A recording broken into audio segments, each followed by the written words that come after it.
Howdy, Ken Cook here with another edition of Growth Prep Talks. I'm super excited to be joined by my guest today, Justin Vincent from Innovative Outsourcing.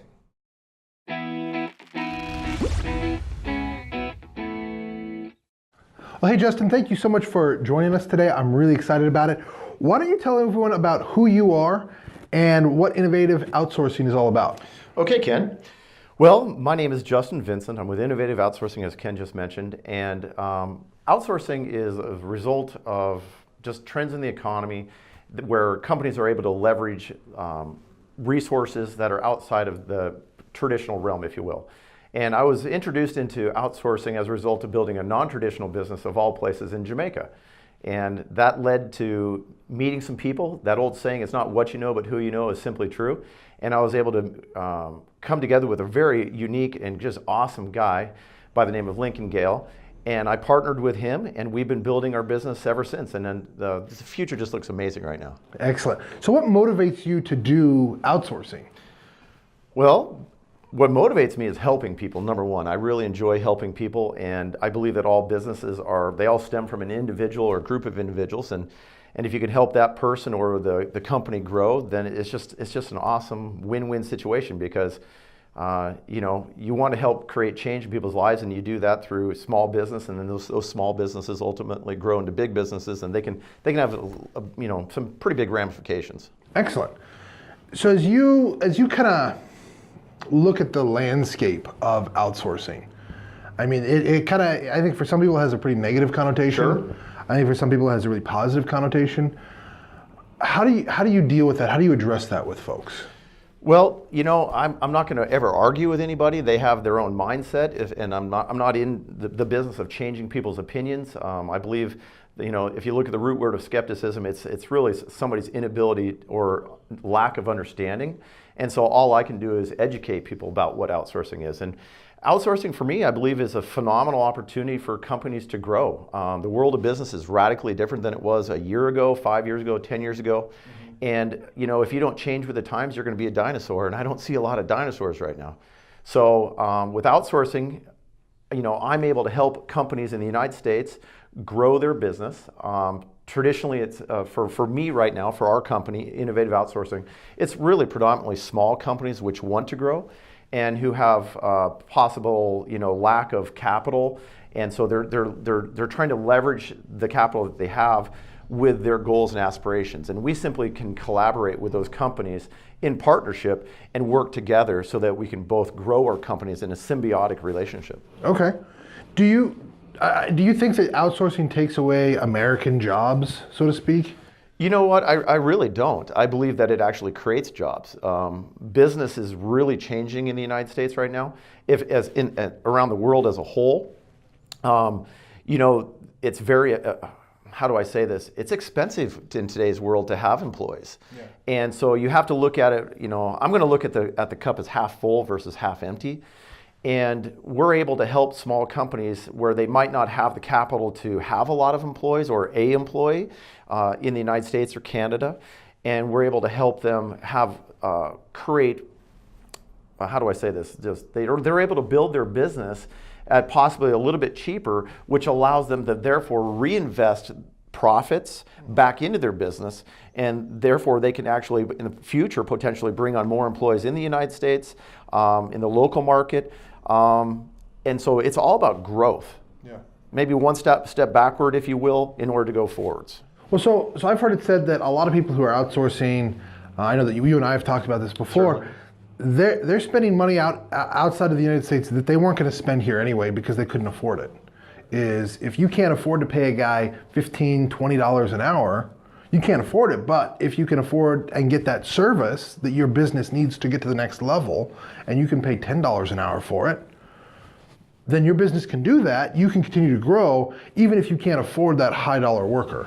Absolutely, absolutely. The type of services that you can get while you're outsourcing, you literally get the same if I don't want to say better, but I'll say comparable for services.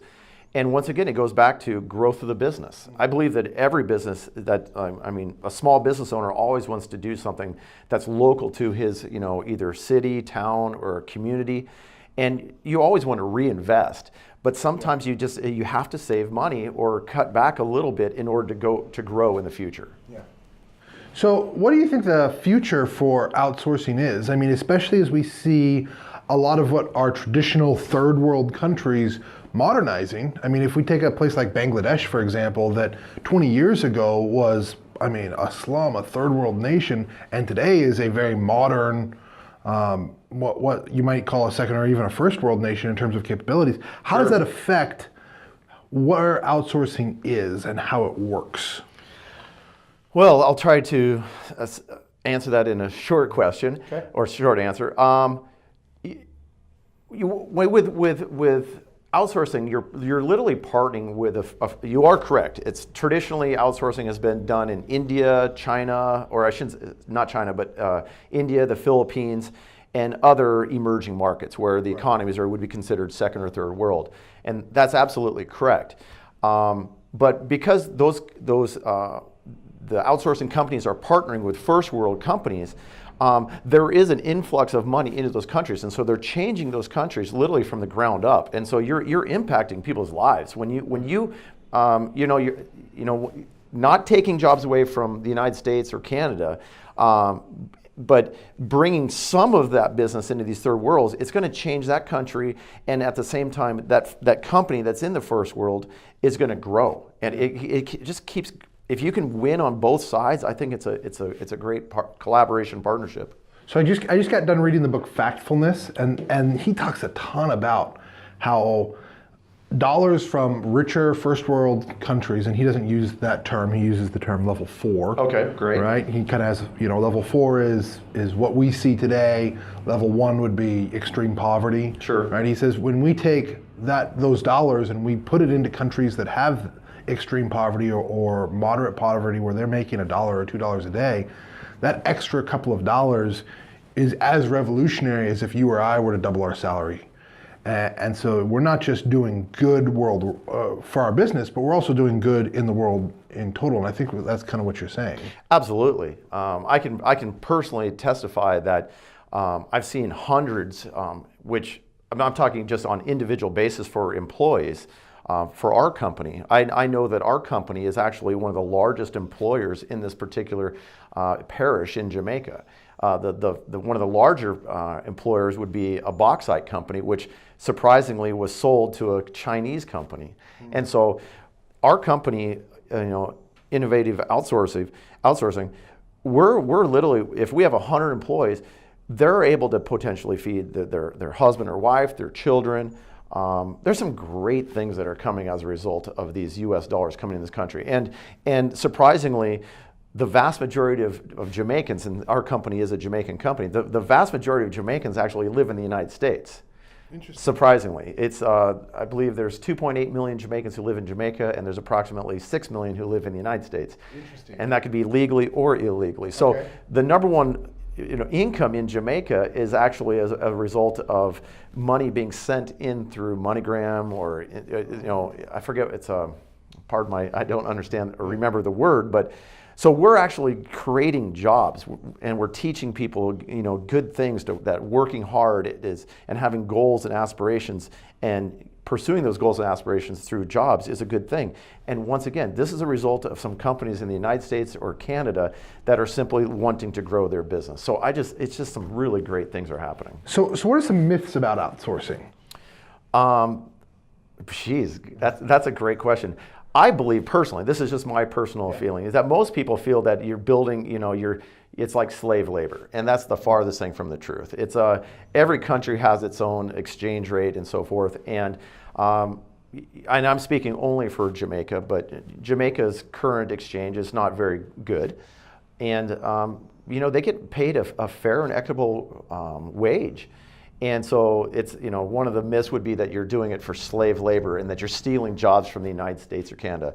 Surprisingly, in today's age, personal, of course, I believe that a lot of people don't want the type of jobs that we actually take on. That's the big one. Could you give us an example of something like that? Customer service. Being behind in a call center. Call center type jobs. they're like, no, that's above me or below me, I should say, and I don't want to work in that type of environment. And so a lot of people are just not willing to work right now, and those jobs are great jobs for a country that needs employment. So outside of some of those call center type jobs, are there other things that you guys specialize in, or other areas that you're able to work in that people who are looking to outsource maybe should think about? Absolutely. The world of business is changing.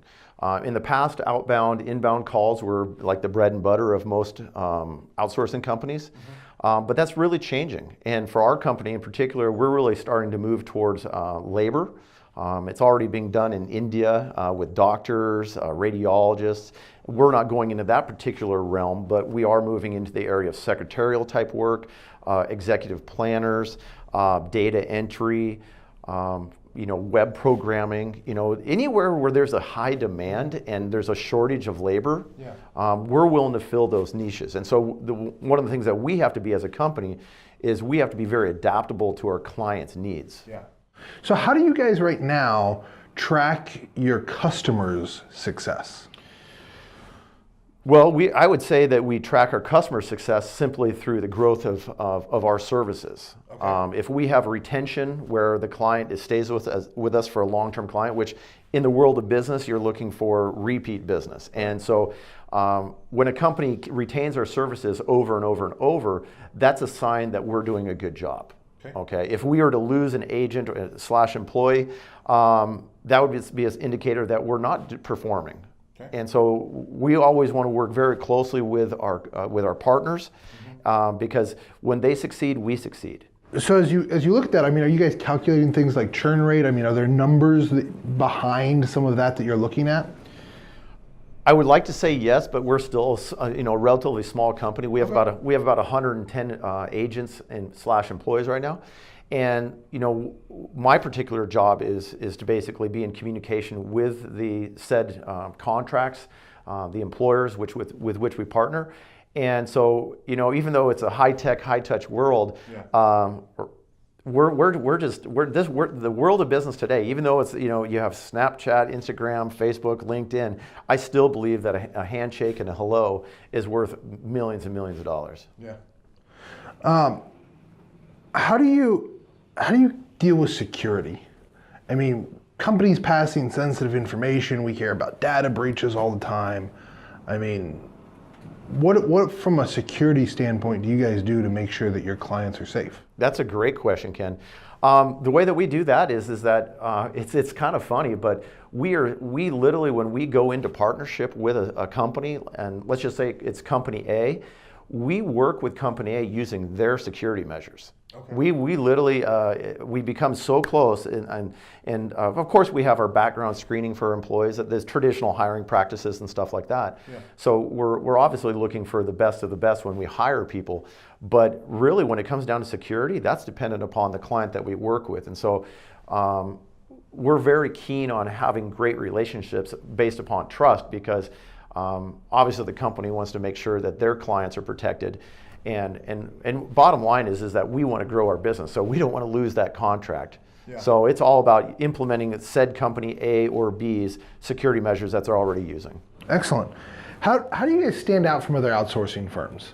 It seems like there's a lot of options to outsource nowadays. You can go onto a website like Fiverr or Elance or anything like that and go hire a freelancer from anywhere in the world. Why should someone go to a company as opposed to just find a person? Well, Ken, honestly, Innovative Outsourcing, we're a small company still. As I said, I think we're roughly at 110 employees right now, and we're growing. And my responsibility, and I'll speak honestly about this, my responsibility with Innovative Outsourcing is to make sure that those relationships are good. Okay. And it's literally a handshake, a phone call, and maybe down the road it'll be obviously much larger, and I certainly anticipate that. But at that point in time, I still want to make sure that a handshake and a phone call is how that relationship is built. So for you guys, it's a lot about how you're building relationships with people. Absolutely, 100%. As opposed to just, hey, I found some random guys. So you guys are kind of managing the talent, so to speak, and making sure that when someone's hiring someone, they're getting someone who's competent, able to do what they need to get done, etc. That is correct. My responsibility is to make sure that there is a face and a name to our company. Okay, 'cause you could absolutely go on the internet and you could do whatever you want. You could hire Fiverr or whatever these other companies are, but you're not going to put a face to a name. And a relationship, in my opinion, it's a human interaction. It's a friendly smile. It's a hello. How are you doing? It's old school business. It's old school but high tech. And so we're just merging those two. And if that's what separates us from the competition, then that's what I absolutely want. I don't want to work personally with our company with somebody who never wants to show me who they are. Gotcha. Okay. Let's talk a little bit more about your business and Sure. and you know, part of our aim here is to talk as business owners to other business owners about things that we've done that maybe they can latch on to that can help them. So what are some of the things that you've done to help market your business that you would say have really worked? Well, maybe I'll put myself on the spot here, but I'm a believer that yes, we have all these amazing social platforms. I mean, Facebook has obviously proven highly successful. LinkedIn, you know, and then all the other social platforms that are out there is the way that people communicate. But I'm going to again say that it's about relationships. And if we're a small company, I want to put a face and a handshake and a smile to a name. And we can get onto LinkedIn. We are on LinkedIn. We are on Facebook. But honestly, that's just somebody clicking on us and they're looking at us from a picture point of view. I mean, I want to create that 3D effect and have that person know that my handshake and the words that come out of my mouth are actually genuine. Gotcha. So you guys are doing a lot of networking. I mean, what does that really practically look like? Networking for me, Ken, is getting out there and shaking hands. Okay.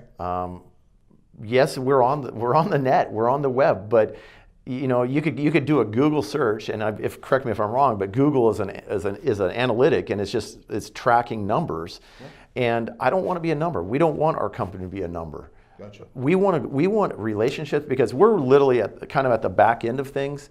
And we're only successful if the company with which we work is successful. So if anybody's going to be doing social networking or building their business through those platforms, I would recommend that it would be the other company.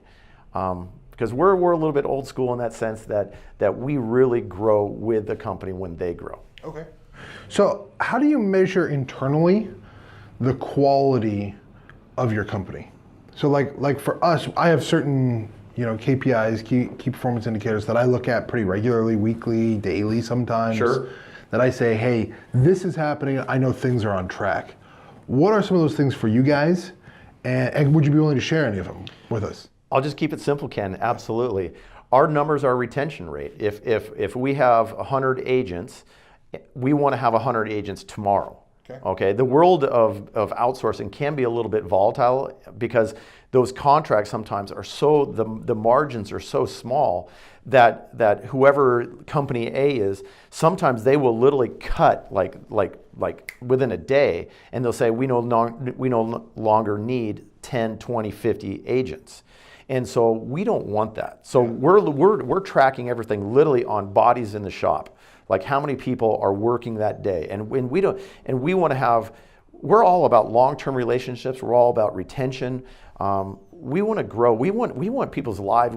If we have a contract with somebody, with company A, we want to know that the services that we provide, which are essentially jobs, that those are going to be long-term jobs, which are going to be able to help that person's. We're going to be able to help a company grow, and at the same time provide long-term benefits for our employees. Okay. So let's kind of, as we kind of wrap up, there's Sure. two last things I really want to touch on. The first is, what would you say to a small business who wants to accelerate their growth? I mean, what's the key for a business to grow faster from your perspective?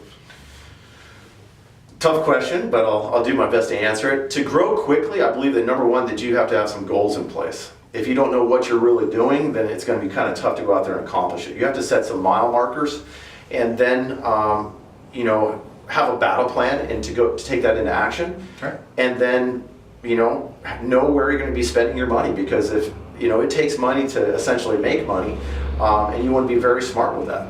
Okay. So what's the best thing you've done to date to grow innovative outsourcing? The best thing I've done to date so far, I would just say that the secret of your success is hidden in your daily routines. I do believe that's a John Maxwell quote, but I'll steal it. And that's just to be consistent and know that, you know, Rome wasn't built in a day, and that you're going to need to go out there day after day and implement action. And the more you work, I guess you could say the luckier you get. And I've been able to meet some amazing people and get some amazing contracts with companies that want to grow, and I'm blessed to be able to work with them. Excellent. Well, hey, thank you so much for joining me today. I really appreciate it. If you want to check your company out, they can find you online. Yes, online at innovative-outsourcing-ja.com. That's innovative-outsourcing-ja.com, and on LinkedIn. Okay, and to find you on LinkedIn, it's just Justin Vincent? Justin Vincent or Innovative Outsourcing. You can access it either way. Beautiful. Hey, thank you once again, and I look forward to talking to you again soon. Yes, ma'am. Thank you very much. Thank you.